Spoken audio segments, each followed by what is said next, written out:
आज के एपिसोड में हम मूविंग एवरेज क्रॉसओवर चेक करने वाले हैं। Moving average crossover in the sense हम बुलिश क्रॉसओवर देखेंगे और बेरिश क्रॉसओवर देखेंगे। किस तरह से दो मूविंग एवरेज का यूज करके हम बाइंग या सेलिंग सिग्नल जनरेट करते हैं और अकॉर्डिंगली ट्रेड करते हैं। Okay, so stay tuned.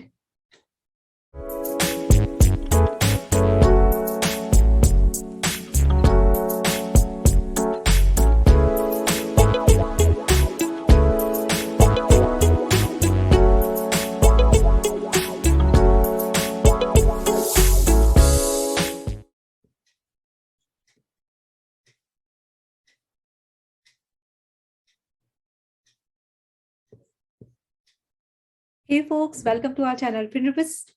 चलिए सीखते हैं moving average crossover. First of all, moving average हमेशा ट्रेंडिंग मार्केट में वर्क करता है। मूविंग एवरेज यूज करने से पहले ये तय कर लेना कि मार्केट बुलिश है या बेरिश है बहुत ज्यादा जरूरी है, क्योंकि मार्केट अगर ट्रेंडिंग हो तो मूविंग एवरेज अच्छा रिस्पॉन्स देता है, इफेक्टिव वर्क करता है। लेकिन अगर वही मार्केट चोपी हो, साइडवेज हो, तो हमेशा buy sell signal moving average generate करता रहता है। हम क्रॉसओवर ही क्यों ना यूज करें, वो हमेशा चोपी मार्केट में या कंसोलिडेशन में बाय सेल सिग्नल जनरेट करता रहता है और हम फेक सिग्नल के चक्कर में बाय सेल करते रहते हैं और हमारा स्टॉप लॉस हिट होता रहता है और हम प्रॉपरली ट्रेड नहीं कर पाते। इससे मूविंग एवरेज यूज करने के पहले बहुत ज्यादा जरूरी है कि मार्केट ट्रेंडिंग हो। चलिए अब देख लेते हैं कि मूविंग एवरेज क्रॉसओवर को एक्चुअली में यूज कैसे करना होता है। चलिए अब हम यहाँ पर दो मूविंग एवरेज यूज करेंगे और देखेंगे दो मूविंग एवरेज यूज करके हम किस तरह से बाय और सेल सिग्नल निकालते हैं और अकॉर्डिंगली बाइंग और सेलिंग करते हैं। हमने सेम चार्ट लिया है, अशोक लीलैंड का ही चार्ट है। Okay, same time frame, 1 day का टाइम फ्रेम लिया है। सो आपको सिंपली क्या करना है, आपको इंडिकेटर्स पे क्लिक करना है, यहाँ पर टाइप करना है moving average. Okay, by default ये 9 मूविंग एवरेज आता है। हम इसे कर देते हैं यहाँ पर चेंज, हम इसे कर देंगे यहाँ पर 7। ओके, हम इसका कलर चेंज कर देते हैं। ओके, हम इसका कलर कर देते हैं, ये कलर अच्छा नहीं लग रहा, हम इसे कर देंगे थोड़ा सा थिक। ओके, ताकि दिखे। ओके, सो ये हमारा 7 मूविंग एवरेज आ गया, राइट। ऐसे ही एक और मूविंग एवरेज आपको लेना है।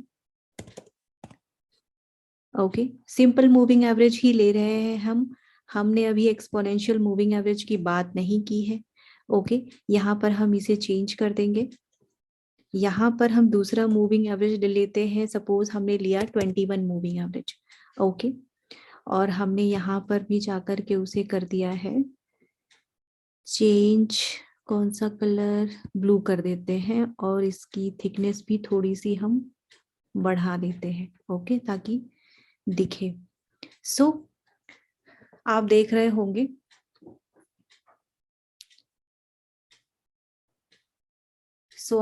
होंगे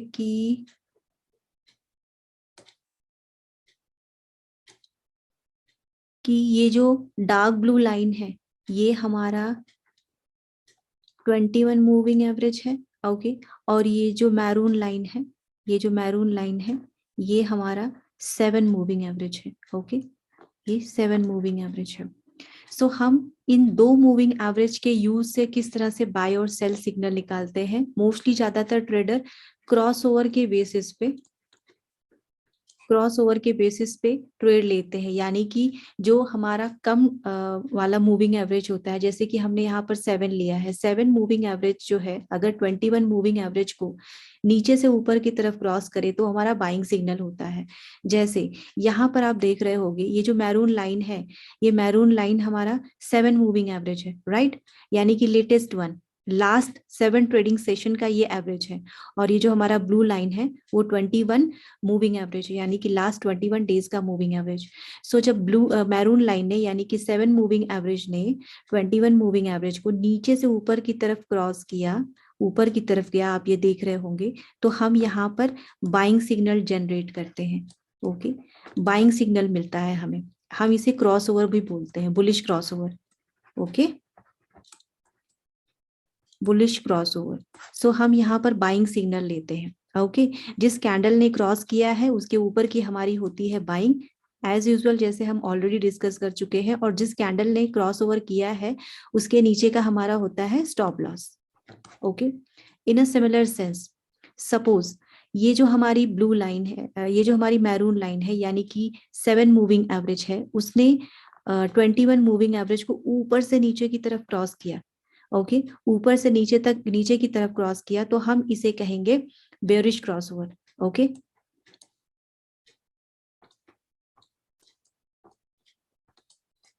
बेयरिश क्रॉसओवर, और साइमल्टेनियसली ये हमारे लिए बेयरिश सिग्नल होगा, यानी कि सेल का सिग्नल होगा। अगर हमें शॉर्ट सेल करना है तो जिस कैंडल ने क्रॉस किया है उसके नीचे की हमारी शॉर्ट की पोजीशन होगी। ओके, यहाँ पर हम शॉर्ट सेल करेंगे, और उस जिस कैंडल ने क्रॉस किया है उसके ऊपर का हमारा होगा stop loss. Risk reward ratio को ध्यान में रख करके ही हमें स्टॉप लॉस मेंटेन करके और उसे कंटिन्यूअसली ट्रेल करते रहना है।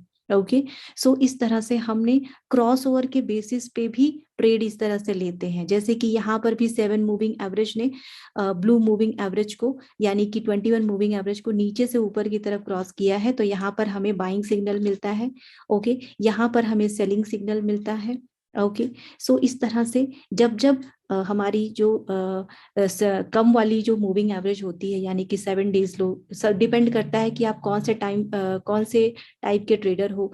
आप इंट्राडे ट्रेडर हो, आप इंट्राडे ट्रेडर हो, या फिर आप स्विंग ट्रेडर हो, या फिर आप इन्वेस्टर हो। ओके, डिपेंड करता है। अगर आप इंट्राडे ट्रेडर हो तो आपके लिए 7 और 14, या फिर 21, इस तरह का टाइम फ्रेम क्रॉसओवर के लिए बेस्ट होता है, यानी कि जिस तरह से यहाँ पर यूज किया हुआ है 7 moving average and 21 moving average, या फिर 7 moving average and 14 moving average. Okay, आप कोई भी मूविंग एवरेज लेकर के क्रॉसओवर के हिसाब से बाइंग और सेलिंग सिग्नल ले सकते हो इंट्राडे ट्रेडिंग के लिए।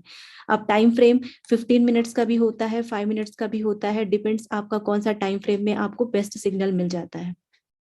ओके, मूविंग एवरेज हर टाइम फ्रेम में अच्छी तरह से वर्क करता है, इफेक्टिवली वर्क करता है। स्विंग ट्रेडर हो तो आपके लिए बेस्ट सूटेड है कि आप 50 मूविंग एवरेज को यूज करें। ओके, 21 और 50 मूविंग एवरेज को यूज कर सकते हैं, उसके क्रॉसओवर के बेसिस पे आप ट्रेड ले सकते हैं। अगर आप लॉन्ग टर्म इन्वेस्टर हैं तो आप 50 मूविंग एवरेज और 200 मूविंग एवरेज का क्रॉसओवर उसको यूज करके बाय और सेल सिग्नल निकाल सकते हैं और अकॉर्डिंगली ट्रेड कर सकते हैं। सो इस तरह से क्रॉस ओवर के बेसिस पे भी हम मूविंग एवरेज में ट्रेड ले सकते हैं बाय और सेल का। ओके, आगे आने वाले एपिसोड में हम सपोर्ट एंड रेसिस्टेंस के बेसिस पे किस तरह से ट्रेड लिया जाता है और एक्सपोनेंशियल मूविंग एवरेज कैसे वर्क करता है, इन सबको हम इन डेप्थ डिस्कस करने वाले हैं। फिलहाल तो हमने आज सिंपल मूविंग एवरेज ही डिस्कस किया है।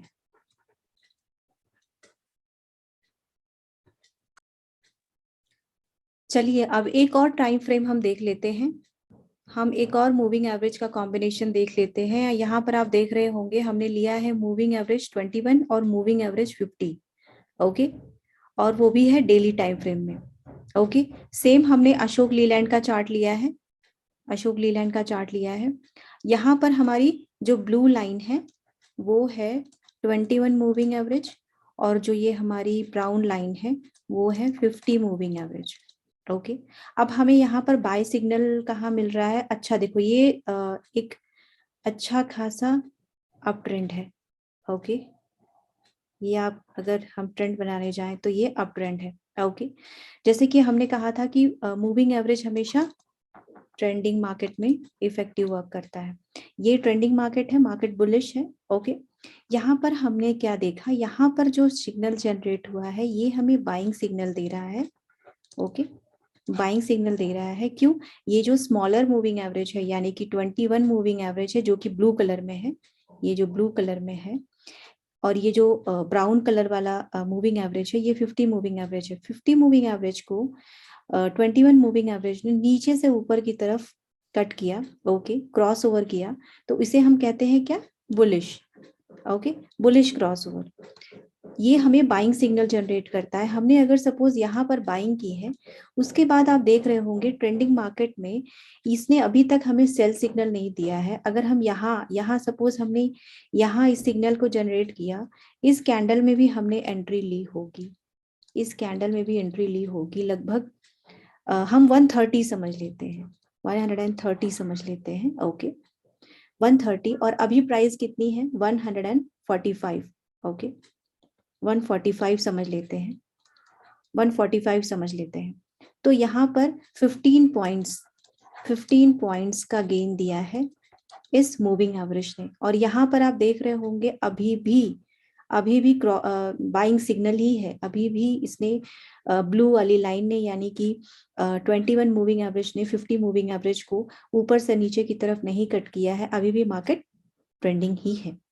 सो इन अ सिंपल सेंस हम इसे क्या समझते हैं, इससे ये समझते हैं कि मूविंग एवरेज हमेशा ट्रेंडिंग मार्केट में वर्क करता है। जो हमें ये क्रॉस ओवर मिल रहा है ये बाइंग सिग्नल जनरेट कर रहा है, 21 और 50 का हमने यूज किया है। इसी तरह आप अलग अलग मूविंग एवरेज यूज करके आपके ट्रेड सेटअप के हिसाब से कौन सा मूविंग एवरेज, कौन सा क्रॉस ओवर ज्यादा सूट करता है आपको, अकॉर्डिंगली आप ट्रेड ले सकते हैं और effectively buying and selling decision ले सकते हैं, प्रॉफिट बुक कर सकते हैं। तो हमने मूविंग एवरेज बुलिश क्रॉसओवर देखा, मूविंग एवरेज बेरिश क्रॉसओवर देखा, ओके। इसके साथ साथ मूविंग एवरेज हमेशा ट्रेंडिंग मार्केट में वर्क करता है। अगर मार्केट चोपी होती है तो मूविंग एवरेज इतना इफेक्टिव ट्रेड नहीं देता। किसी भी मूविंग एवरेज को यूज करने से पहले उसकी बैक टेस्टिंग बहुत ज्यादा जरूरी है कि आपके ट्रेडिंग सेटअप के हिसाब से वो मूविंग एवरेज आपके लिए काम करता है या नहीं, ओके। सो बैक टेस्टिंग बहुत ज्यादा जरूरी है। वैसे सिर्फ मूविंग एवरेज के लिए नहीं, हर एक टेक्निकल इंडिकेटर के लिए जितनी ज्यादा बैक टेस्टिंग करेंगे उतना ही उस इंडिकेटर का सक्सेस रिजल्ट निकल कर आएगा। कोई भी इंडिकेटर 100% वर्क नहीं देता, ओके उसका सक्सेस रेट 70 या 80% के बीच में रहता है। उसे सक्सेस बनाता है आपकी और सिर्फ आपकी बैक टेस्टिंग, ओके। सो आज के लिए इतना ही। मिलते हैं नेक्स्ट एपिसोड में जहां हम मूविंग एवरेज को as a support and resistance की तरह देखेंगे, ओके। तब तक आप फिर को लाइक करिए, शेयर करिए, सब्सक्राइब करिए। Thank you so much.